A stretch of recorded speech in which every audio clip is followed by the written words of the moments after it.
Hello दोस्तों, क्या हाल है। तारीख आज 9 फरवरी 2025, दिन संडे रविवार हो गया, हिंदी तिथि द्वादशी। और आइए बात करते हैं आज के मुख्य समाचार में देश भर की तमाम बड़ी खबरों पर नजर डालते हैं। देखिए, एक तो आज के दिन को चॉकलेट डे के रूप में मनाया जाता है। आप सभी को भी मेरी तरफ से एक मीठी सी चॉकलेट। और चलिए खबरों में आगे बढ़े इससे पहले दोस्तों एक नजर डालते हैं दिल्ली विधानसभा चुनाव के नतीजों के बाद अब क्या माहौल चल रहा है। आखिर दिल्ली में अब नया सीएम, नया मुख्यमंत्री कौन बनेगा। एक ऐसा नाम है जिस पर सबसे ज्यादा भरोसा जताया जा रहा है। वैसे आपको पता होगा, दिल्ली में 27 सालों बाद बीजेपी की धमाकेदार वापसी देखने को मिली। और दिल्ली चुनाव में भारतीय जनता पार्टी की जीत के बाद पीएम मोदी बोले कि अब आएगी केग रिपोर्ट। प्रधानमंत्री ने कहा कि दिल्ली के अब नई विधानसभा के पहले ही सत्र में रखी जाएगी केग रिपोर्ट और भ्रष्टाचार की होगी जांच। वैसे दोस्तों, अभी दिल्ली में जीत के साथ ही देश के 19 राज्यों में भाजपा या फिर एनडीए की गठबंधन की सरकार बन चुकी है। पीएम मोदी के इस तीसरे कार्यकाल में 8 राज्यों में चुनाव हुए, जिनमें 6 राज्यों में एनडीए जीती। और आखिरकार दिल्ली में तो 26-27 साल बाद बीजेपी की वापसी देखने को मिली है। अभी हरियाणा, महाराष्ट्र और अब दिल्ली लोकसभा चुनाव के बाद पीएम मोदी की अगुवाई में भाजपा की बेहतरीन वापसी देखने को मिली है। ये भारत के मानचित्र में आप देख सकते हैं अभी कितने राज्यों में भगवा या यूं कहिएगा कि बीजेपी की सरकार है। लगभग आधे से भी ज्यादा भारत में अभी एनडीए या बीजेपी सत्ता में है। जहां तक बात करें दिल्ली की, तो दिल्ली विधानसभा चुनाव में भी इस बार भाजपा का वोट शेयर आम आदमी पार्टी से 3.5% ज्यादा रहा, लेकिन 26 सीटें ज्यादा जीती है बीजेपी। आपको पता होगा, बीजेपी ने 48 सीटों पर जीत हासिल की टोटल, और स्पष्ट बहुमत के साथ अब दिल्ली में सरकार बनाने जा रही है भारतीय जनता पार्टी। ये दिल्ली विधानसभा चुनाव रिजल्ट के कुछ डेटा भी देखिए आप। टोटल 70 सीटें हैं, जिनमें से 48 सीटों पर बीजेपी की जीत हुई, जबकि आम आदमी पार्टी सिर्फ 22 सीटें ही जीत पाई और कांग्रेस का तो खाता भी नहीं खुला है। वैसे दिल्ली में सरकार बनाने के लिए बहुमत के लिए किसी भी राजनीतिक पार्टी को केवल 36 सीटें ही चाहिए थी, लेकिन बीजेपी उससे भी 12 सीटें और ज्यादा जीतकर टोटल 48 सीटों पर जीत हासिल की है। और चुनावी नतीजों के बाद कुछ रिपोर्ट्स देखिए आप। पंजाब के मुख्यमंत्री भगवंत मान ने जहां जहां भी प्रचार किया, दिल्ली में वो सभी सीटें आम आदमी पार्टी हार गई। टोटल 12 सीटों पर भगवंत मान प्रचार करने के लिए गए थे, लेकिन सभी पर आम आदमी पार्टी को करारी हार मिली है। यहाँ तक कि आम आदमी पार्टी के कई चर्चित चेहरे, कद्दावर नेता, खुद अरविंद केजरीवाल जो कि आम आदमी पार्टी के सुप्रीमो और फाउंडर हैं, मुख्यमंत्री भी रह चुके दिल्ली के, वो खुद भी 4000 से ज्यादा वोटों से हार गए नई दिल्ली सीट से। और मनीष सिसोदिया भी जंगपुरा सीट से 675 वोटों से हारे। सत्येंद्र कुमार जैन, ये भी आम आदमी पार्टी के कद्दावर नेता रहे हैं, ये भी 20,000 से भी ज्यादा वोटों से हारे। अवध ओझा सर, जो हाल ही में नए नए आम आदमी पार्टी से जुड़े थे अभी, वो भी 28,000 से ज्यादा वोटों से हारे। और दिल्ली के आम आदमी पार्टी के चर्चित चेहरों में सिर्फ एक ही शख्स ने जीत हासिल की है, और वो है आतिशी,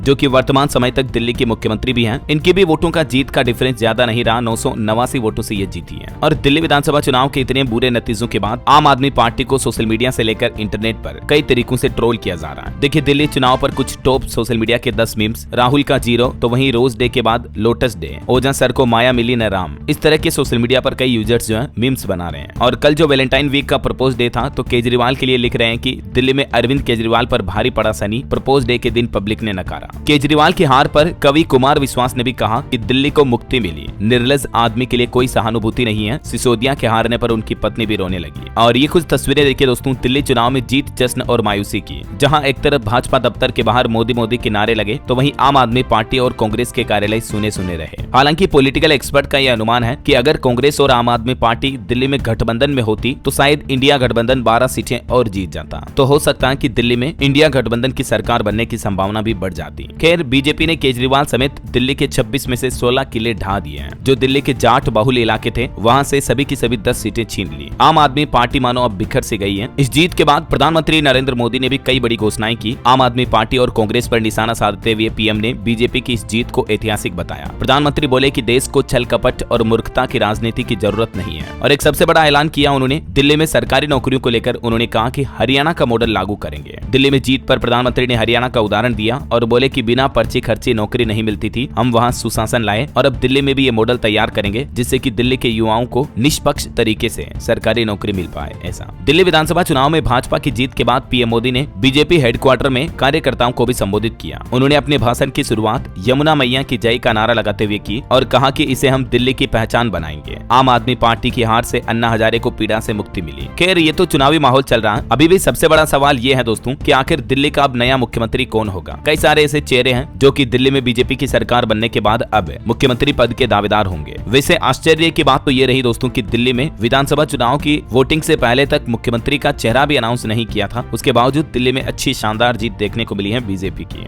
खैर, अभी दिल्ली के सीएम यानी मुख्यमंत्री की रेस में सबसे आगे प्रवेश वर्मा चल रहे हैं। जहां मोदी का इशारा पूर्वांचल की ओर होगा, तो ऐसे में 7 ऐसे चेहरे हैं जो दिल्ली के बादशाह बन सकते हैं, जो कि दिल्ली के मुख्यमंत्री की कुर्सी पर सत्ता हासिल कर सकते हैं। उन 7 चेहरों में कौन कौन से हैं? एक तो प्रवेश सिंह वर्मा जो कि दिल्ली का सबसे बड़ा जाट चेहरा होंगे। दूसरा नाम आ रहा है मनोज तिवारी का जो कि पूर्वांचल का बड़ा चेहरा है। तीसरा नाम आ रहा है मनजिंदर सिंह सिरसा का, ये एक मजबूत पंजाबी सिख नेता है। और चौथा नाम आ रहा है स्मृति ईरानी का जो कि महिला और अल्पसंख्यक नेता भी है। पांचवा नाम है विजेंद्र गुप्ता का, इन्होंने भी आम आदमी पार्टी की लहर में भी अपनी सीट पर कमल खिलाया। और छठा नाम आ रहा है मोहन सिंह बिष्ट का जो कि अभी छठी बार विधायक बने हैं। और सातवां नाम है वीरेंद्र सचदेवा का जो अभी बीजेपी के प्रदेश अध्यक्ष भी हैं, इनकी भी संगठन में अच्छी पकड़ है। तो ये 7 ऐसे चेहरे हैं जो दिल्ली में मुख्यमंत्री के लिए अनाउंस किए जा सकते हैं। खैर इन पर आपकी क्या राय है दोस्तों, दिल्ली का मुख्यमंत्री कौन होना चाहिए, इन 7 में से या और कोई और? आपकी राय विचार कमेंट करके बताइएगा जरूर। वहीं देखिए राहुल गांधी ने भी कहा कि लड़ाई अभी जारी रहेगी। दिल्ली में लगातार तीसरी बार कांग्रेस को करारी हार मिलने पर राहुल गांधी का भी कुछ यूं रिएक्शन देखने को मिला। और वैसे अभी दिल्ली में विधानसभा में महिलाओं की संख्या काफी कम हो गई है, 96 उम्मीदवारों में से सिर्फ 5 महिलाएं ही जीत पाई। और दिल्ली के अलावा जो उत्तर प्रदेश में भी मिल्कीपुर सीट पर उपचुनाव हुए तो उसमें भी देखिए अयोध्या की हार का बदला लिया, बीजेपी ने सपा से मिल्कीपुर सीट को छीन लिया है। 61,000 वोटों से सबसे बड़ी जीत हुई यूपी उपचुनाव में भी बीजेपी की, जबकि सपा प्रत्याशी अपने बूथ पर भी हार गए, है ना। तो ये तो कुछ इलेक्शन का माहौल चल रहा है। और चलिए दोस्तों अब अपन आगे बढ़ते हैं खबरों में। देखिए अगली बड़ी खबर, बैंक यूनियनों ने अगले महीने 24 मार्च से 2 दिन तक हड़ताल करने का ऐलान किया है। 24 और 25 मार्च 2025 को राष्ट्रव्यापी हड़ताल का ऐलान किया है। बैंक यूनियनों का कहना कि अगर उनकी मांगों पर सरकार ने विचार नहीं किया तो आंदोलन बड़े स्तर पर शुरू हो सकता है। और ये बैंक कर्मचारी हड़ताल क्यों कर रहे हैं, इसके पीछे इनकी कुछ प्रमुख मांगे हैं। देख सकते हैं एक तो प्रमुख मांग है 5 वर्किंग डे सिस्टम लागू किया जाए बैंकों में, सार्वजनिक क्षेत्र के बैंकों में कर्मचारियों की भर्ती की जाए, ग्रेच्युटी की सीमा को 25 लाख रुपए तक बढ़ाया जाए। ये कुछ प्रमुख मांगों को लेकर बैंक कर्मचारी हड़ताल की चेतावनी दी है ना। चलिए अगली खबर देखिए, आरबीआई द्वारा रेपो रेट में कटौती करने के बाद अब देश की वित्त मंत्री निर्मला सीतारमण बोली कि महंगाई और विकास दर पर सरकार और रिजर्व बैंक मिलकर काम करेंगे। वहीं भारतीय रुपये की गिरावट के बीच भी आरबीआई गवर्नर ने कहा कि बाजार तय करता है रुपये की कीमत, रोजाना उतार चढ़ाव से कोई चिंता करने की बात नहीं है। और एसबीआई ने भी एक रिपोर्ट जारी की जिसके मुताबिक अगर हमारे देश में महंगाई काबू में रही तो अप्रैल महीने तक ब्याज दरों में एक और कटौती का ऐलान भी कर सकता है रिजर्व बैंक, यानी आम लोगों को महंगे लोन से और राहत मिल सकती है अप्रैल महीने में।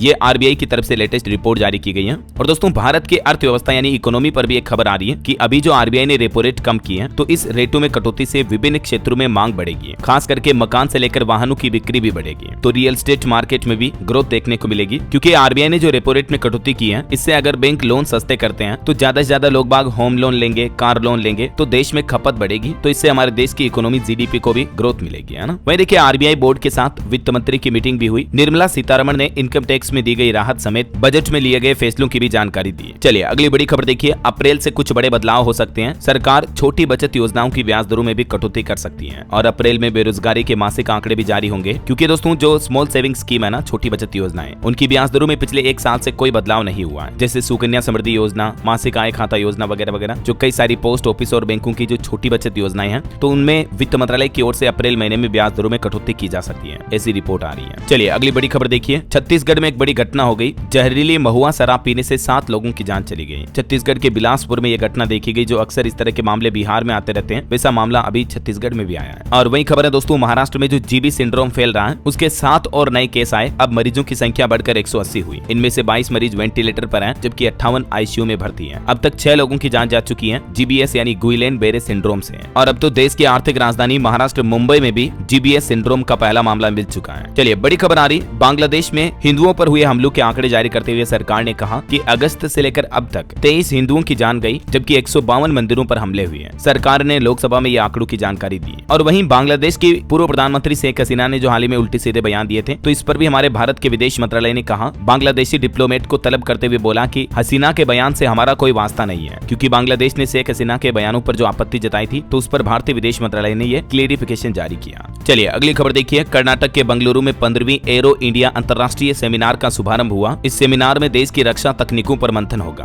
2 दिन तक चलेगा ये कार्यक्रम। वही खबर है, असम सचिवालय के प्रवेश द्वार पर लगाई जाएगी अंबेडकर जी की भव्य प्रतिमा। असम के मुख्यमंत्री हेमंत बिश्व शर्मा की तरफ से यह बड़ा ऐलान किया गया। और देखिए प्रधानमंत्री नरेंद्र मोदी भी कल सोमवार से फ्रांस और अमेरिका की यात्रा पर जाएंगे। 3-4 दिन तक वो विदेश दौरे पर रहेंगे। और बैंक एफडी पर भी एक बड़ी अच्छी खबर आ रही है। एफडी में निवेश के लिए अब भी बेहतर विकल्प है। केंद्र सरकार ने टीडीएस की सीमा को भी बढ़ा दिया है। दरअसल पैसों के इन्वेस्टमेंट यानी रुपए पैसों के निवेश के लिए बैंक एफडी को एक सबसे बेहतर और सुरक्षित विकल्प माना जाता है, राइट। और हाल ही में तो आपको पता होगा सरकार ने बजट में भी बैंक एफडी के लिए टीडीएस सीमा बढ़ाने का ऐलान किया है। आम व्यक्तियों के लिए ये सीमा 40 से 50,000 रुपए और वरिष्ठ नागरिकों के लिए 50,000 से बढ़ाकर सीधा 1 लाख रुपए तक कर दिया गया है। तो अभी भी अगर आप पैसों का इन्वेस्टमेंट करना चाहते हैं तो बैंक एफडी एक सुरक्षित विकल्प हो सकता है। चलिए साइंस न्यूज से अगली बड़ी खबर देखिए आप। वैज्ञानिकों ने आईवीएफ तकनीक तकनीक का उपयोग करके बनाया पहला कंगारू का भ्रूण। जैसे इंसानों में मानवों में जो IVF तकनीक इस्तेमाल की जाती है जिन महिलाओं को बच्चे नहीं हो रहे होते तो ये तकनीक जानवरों में भी सफल प्रयोग करके वैज्ञानिकों ने सफलता हासिल की है। ऑस्ट्रेलिया के वैज्ञानिकों द्वारा यह अध्ययन किया गया। और खबर है दोस्तों, भारतीय अंतरिक्ष एजेंसी इसरो को भी एक और बड़ी उपलब्धि मिली है। इसरो ने सफलतापूर्वक किया क्रायोजेनिक इंजन का वैक्यूम इग्निशन परीक्षण और ये टेस्ट गगनयान मिशन के लिए काफी महत्वपूर्ण है, जिसमें इसरो को सफलता मिली है। और भारत के लिए एक और बड़े गर्व की बात है, उत्तर प्रदेश लखनऊ के शुभांशु शुक्ला भी अंतरिक्ष में लहराएंगे भारत का परचम। ISS यानी इंटरनेशनल स्पेस स्टेशन पर जाने वाले पहले भारतीय होंगे ये IAF के ग्रुप कैप्टन शुभांशु शुक्ला। और वैज्ञानिकों की एक बड़ी चिंताजनक रिपोर्ट देखिए, बढ़ती गर्मी पक्षियों के लिए बड़ा खतरा बन रही है। तापमान में बढ़ोतरी की वजह से पक्षियों का जीवन प्रत्याशा 63% तक घट गया है। दुनिया भर में औसत तापमान 1 डिग्री तक बढ़ा है, जो कि पक्षियों के लिए, बर्ड्स के लिए बड़ा खतरा है। और भारतीय वैज्ञानिकों की एक शानदार खोज देखिए आप, जड़ से मिटेगा अब टाइफाइड। बैक्टीरिया के दोनों स्ट्रेनों से बचाएगा ये टीका, एंटीबायोटिक की खपत भी घटेगी। जी हाँ, भारत के लिए ये बड़े गर्व की बात है दोस्तों, दुनिया का पहला टाइफाइड का टीका भारत में बन चुका है। प्राइवेट कंपनियों के लिए जारी आवेदन में ICMR ने इस टीके के उत्पादन और आगे के परीक्षण को शुरू करने की भी सूचना दी है। टाइफाइड जो कि एक तरह की विशेष बैक्टीरिया जनित बीमारी होती है जिसमें कई दिनों तक लगातार बुखार आती है। टाइफाइड को अलग अलग लोकल लैंग्वेज में कई जगहों पर निकाला वगैरह ये भी कहते हैं। तो अच्छी बात यह है दोस्तों कि भारत के वैज्ञानिकों ने आखिरकार टाइफाइड का टीका भी विकसित कर लिया है। कई सालों से इसका परीक्षण और प्रयास चल रहा था टीके बनाने का, लेकिन अब जाकर सफलता मिली है। बहरहाल अभी तो कुछ और महत्वपूर्ण और काम की खबरें देखेंगे दोस्तों अपन, लेकिन फिलहाल वक्त तो चला है आज के ताजा मौसम समाचार जानने का। और हाँ, आपको याद दिला दूं, अगर आप DLS न्यूज चैनल पर पहली बार आए हैं और अभी तक भी चैनल से जुड़े नहीं हो दोस्तों, तो जुड़ जाइए, चैनल को सब्सक्राइब करके बेल आइकन जरूर दबा दीजिएगा और इस वीडियो पर एक लाइक और शेयर भी जरूर कर देना, है ना, ताकि आपको रोजाना की ताजा खबरें, महत्वपूर्ण मुख्य समाचार, काम के न्यूज अपडेट सबसे पहले आपके मोबाइल पर मिलते रहेंगे। चलिए बिना टाइम वेस्ट किए सीधा आगे बढ़ते हैं मौसम अपडेट में। तो देखिए, राजस्थान में पारा 5 डिग्री से भी कम हुआ, फिर से ठंड बढ़ने लगी। मध्य प्रदेश में भी 30 किलोमीटर प्रति घंटा की रफ्तार से ठंडी हवाएं चल रही है। जम्मू कश्मीर में भी कोल्ड वेव का अलर्ट है। कुछ राज्यों के हालात देखिए, मौसम विभाग का कहना है कि राजस्थान में तो आज से फिर बदलेगा मौसम। कोटा, उदयपुर, सीकर वगैरह में तापमान 3 डिग्री तक गिरा है। वहीं इधर मध्य प्रदेश में भी देखिए आज भी सर्द हवाओं का अलर्ट है। भोपाल, इंदौर, ग्वालियर में भी 5 डिग्री तक तापमान में गिरावट देखी गई। और पंजाब में भी देखिए पहाड़ी हवाओं ने फिर से ठंड बढ़ाई। हालांकि कोई बारिश वगैरह का अलर्ट नहीं है, लेकिन आज से पंजाब में एक नया पश्चिमी विक्षोभ भी सक्रिय होगा।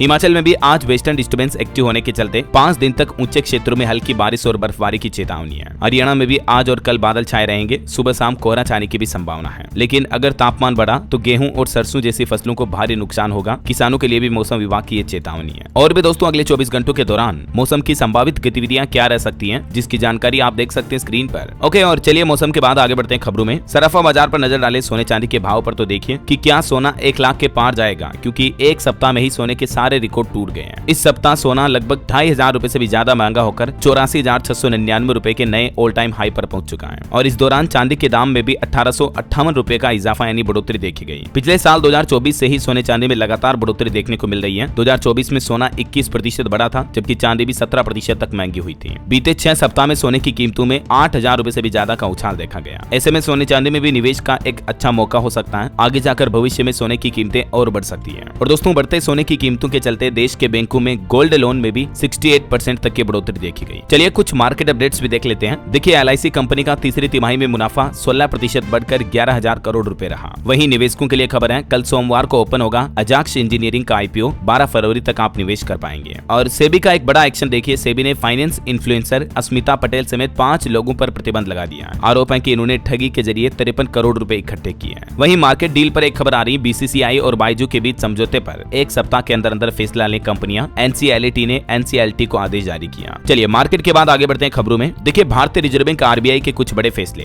एक तो डिजिटल धोखाधड़ी पर नकल कसने के लिए बैंक और NBFC वेबसाइट का नाम बदलेगा। मैंने आपको कल इस बारे में जानकारी बताई थी ना कि अब बैंकों और NBFC कंपनियों के जो वेबसाइट, वेब पोर्टल के जो डोमेन एड्रेस होंगे वो बैंक.in और fin.in पर आधारित होंगे। रिजर्व बैंक की तरफ से साइबर सुरक्षा के खतरों को रोकने के लिए, साइबर फ्रॉड पर धोखाधड़ी कम करने के लिए ये नई डोमेन सिस्टम शुरू करने का फैसला किया है, ताकि लोगों को पता चल जाए कि बैंक की या फाइनेंशियल कंपनियों की ऑफिशियल वेबसाइट कौन सी है। ऐसा है ना। ये नई प्रक्रिया अप्रैल 2025 से शुरू होगी। और इसके अलावा एक महत्वपूर्ण अपडेट ये है दोस्तों कि 3 ऐसे जरूरी नियम जिनको RBI ने 31 मार्च 2026 तक के लिए स्थगित कर दिया है। और वो कौन कौन से नियम है, तो उनमें पहला तो ये है कि बुनियादी ढांचा परियोजनाओं को कर्ज देने के लिए कड़े नियमों का जो प्रस्ताव था। दूसरा, डिजिटल जमा के लिए अधिक राशि अलग रखने। और तीसरा, अपेक्षित क्रेडिट घाटे के लिए एक नई रूपरेखा पेश करने की योजना बनाने का जो नियम था। ये तीनों नियम फिलहाल पोस्टपोन कर दिए गए हैं, लगभग अगले 1 साल तक के लिए, 31 मार्च 2026 तक। चलिए महंगाई पर एक बड़ी खबर आ रही है। बेंगलुरु मेट्रो रेल का किराया 50% तक बढ़ चुका है। और ये नया बड़ा बढ़ा हुआ किराया आज से ही लागू होगा। बेंगलुरु मेट्रो रेल निगम लिमिटेड BMRCL की तरफ से ये किराए में बढ़ोतरी की घोषणा की गई है, जो कि आज रविवार से नई कीमतें लागू हो जाएगी। नई सिस्टम के मुताबिक भीड़ भाड़ और सामान्य समय के लिए अब मेट्रो का अलग अलग किराया होगा। अधिकतम किराया जो पहले 60 रुपए था उसको बढ़ाकर 90 रुपए कर दिया है। चलिए बड़ी खबर आ रही, क्रिप्टो करेंसी मार्केट में बड़ा तूफान आया, 1/4 से ज्यादा डूबे ये 16 कॉइन। वैसे तो डोनाल्ड ट्रंप की जीत के बाद क्रिप्टो करेंसी मार्केट में तेजी देखने को मिली थी, लेकिन अभी बिटकॉइन, इथेरियम वगैरह इन क्रिप्टो करेंसी में बड़ी गिरावट देखने को मिली है, 6% तक की। और रेल यात्रियों के लिए खबर है, वंदे भारत में सफर करने वालों को अब भूखे पेट सफर नहीं करना पड़ेगा। अब यात्री सफर के दौरान खाना मंगा सकेंगे और उन्हें रेलवे की तरफ से अच्छी क्वालिटी का भोजन भी दिया जाएगा। IRCTC की तरफ से ये नई पहल शुरू की जा रही है। IRCTC का कहना है कि रेलवे टिकट बुकिंग के समय ही फूड ऑप्शन न चुनने के बावजूद भी यदि आप पका हुआ खाना मंगाना चाहते हैं तो यात्रियों को रेल यात्रा ट्रेन में सफर करते समय ही खाना मिल जाएगा, जो कि रेडी टू ईट फूड से अलग होगा, है ना। चलिए खबर है, 1 मई 2025 से मुंबई में वेब्स समिट की शुरुआत होगी। भारत वैश्विक कंटेंट हब बनने को तैयार है, ये कहना है केंद्रीय IT मंत्री अश्विनी वैष्णव का। केंद्रीय मंत्री ने कहा कि वेब्स 2025 से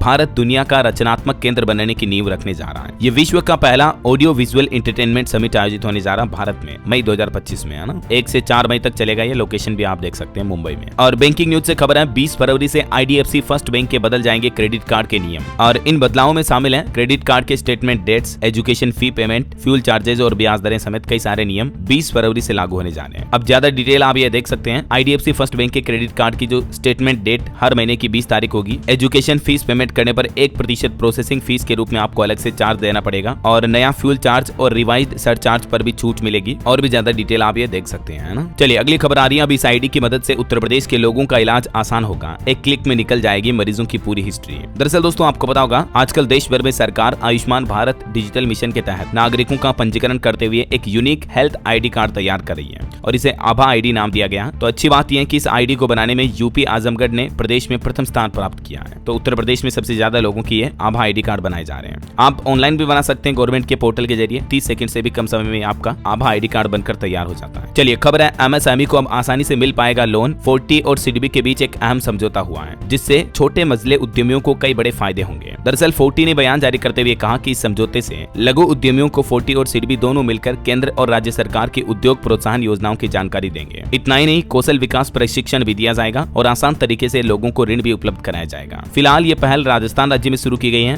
धीरे धीरे देश के दूसरे राज्यों में भी ये नई पहल शुरू की जाएगी। चलिए महाकुंभ से जुड़े कुछ अपडेट देखते हैं दोस्तों। देखिए, एक तो महाकुंभ में 14 से 17 फरवरी के बीच 4 विश्व रिकॉर्ड बनेंगे। नया कीर्तिमान स्थापित करने की तैयारी की जा रही है, क्योंकि 14 से 17 फरवरी के बीच हर दिन एक नया रिकॉर्ड बनेगा महाकुंभ में, और इसके लिए Guinness book of world record की एक टीम भी पहुंच गई है। ये रिकॉर्ड कई अलग अलग तरीके के बनाए जाएंगे, जैसे एक साथ सबसे बड़ा स्वच्छता अभियान चलाया जाएगा। 14 तारीख को 15,000 सफाई कर्मी स्वच्छता का नया रिकॉर्ड बनाएंगे। फिर 15 तारीख को 300 कर्मचारी बनाएंगे नदी की सफाई का रिकॉर्ड। 16 तारीख को 1000 ई रिक्शा चालक देंगे ग्रीन महाकुंभ का संदेश, और 17 को बनेगा 10,000 हैंड प्रिंटिंग का रिकॉर्ड भी, है ना। वहीं रेलवे का भी कहना है कि महाकुंभ में भीड़ बढ़ी तो अब रेलवे ने अलर्ट जारी किया, 10 फरवरी से बदल जाएगी सभी स्टेशनों की पूरी व्यवस्था भी। और दोस्तों कल 10 तारीख को तो देश की राष्ट्रपति द्रौपदी मुर्मू भी प्रयागराज महाकुंभ आ रही है, तो उनके दौरे को देखते हुए नावों के संचालन पर भी रोक लगा दी है। कई सारे रूट पर वाहनों का आवागमन भी बंद रहेगा। बीते दिन भी देखिए महाकुंभ में 2 राज्यों के मुख्यमंत्रियों ने एक साथ डुबकी लगाई। मध्य प्रदेश के मुख्यमंत्री मोहन यादव और राजस्थान के CM भजनलाल शर्मा ने एक साथ गंगा स्नान किया। चलिए महाकुंभ के बाद आगे बढ़ते खबरों में।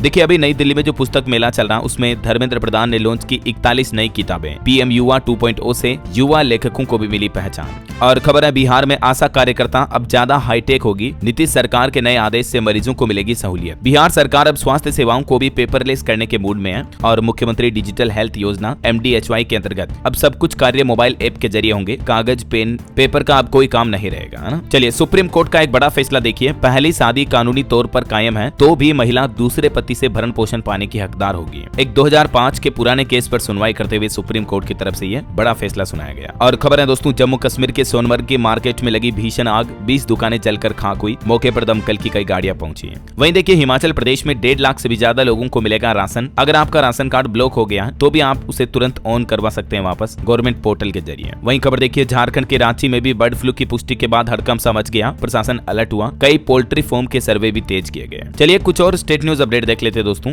देखिए, राजस्थान में अंशकालीन पुजारियों का मानदेय बढ़ाकर 7,500 रुपए हर महीने किया जाएगा। राजस्थान के मुख्यमंत्री भजनलाल शर्मा ने महाकुंभ में जाने के बाद बाद राज्य के पुजारियों के लिए ये बड़ी घोषणा की है। और राजस्थान के नागौर की ये अनोखी खबर देखिए जरा। भांजा और भांजी की शादी में ननिहाल वालों ने भरा 3 करोड़ का मायरा। 1.5 करोड़ रुपए तो नकद लेकर पहुंचे 3 मामा, सोने चांदी के गहने और 2 प्लॉट भी दिए। जाट परिवार का ये मायरा था। इतना ही नहीं, गाँव के हर जाट परिवार को चांदी की मूर्तियां भी दी मायरा भरने वालों ने। ये कुछ तस्वीरें भी आप देख सकते हैं। 1.5 करोड़ रुपए थाली में लेकर पहुंचे हैं। चलिए मध्य प्रदेश के कुछ अपडेट देखिए दोस्तों। खबर है एमपी उज्जैन महाकाल मंदिर में 17 फरवरी से बदलेगा पूजन का समय। शिव नवरात्रि से भोग आरती अब दोपहर 1 बजे और संध्या पूजन 3 बजे से शुरू होगा। वहीं खबर है एमपी उज्जैन में बनेगी देश की पहली स्थायी कुंभ नगरी भी। 2378 हेक्टेयर जमीन पर सड़क, स्कूल, पार्क निर्माण किए जाएंगे। 2000 करोड़ रुपए खर्च होंगे। और देखिए एमपी इंदौर में भी ग्लोबल इन्वेस्टर समिट के लिए 2500 से ज्यादा रजिस्ट्रेशन हुए। वहीं मध्य प्रदेश बैतूल में देखिए पहली बार राज्य स्तरीय बॉडी बिल्डिंग चैंपियनशिप का आयोजन होने जा रहा। आज रविवार को 300 से ज्यादा खिलाड़ी अपना दमखम दिखाएंगे। विजेताओं के लिए 3 लाख रुपए की इनामी राशि भी रखी गई है। और मध्य प्रदेश में पहली बार न्यायालय परिसर में बनी संविधान वाटिका। अशोकनगर जिला कोर्ट में अम्बेडकर की प्रतिमा के साथ सेल्फी पॉइंट भी बनाया गया। वहीं बिहार से खबर आ रही दोस्तों। अभी जो दिल्ली विधानसभा चुनाव हुई है इसमें बिहार के भी 6 कैंडिडेट्स खड़े हुए थे। लक्ष्मी नगर से दरभंगा के अभय और किरारी से मधुबनी के अनिल जीते।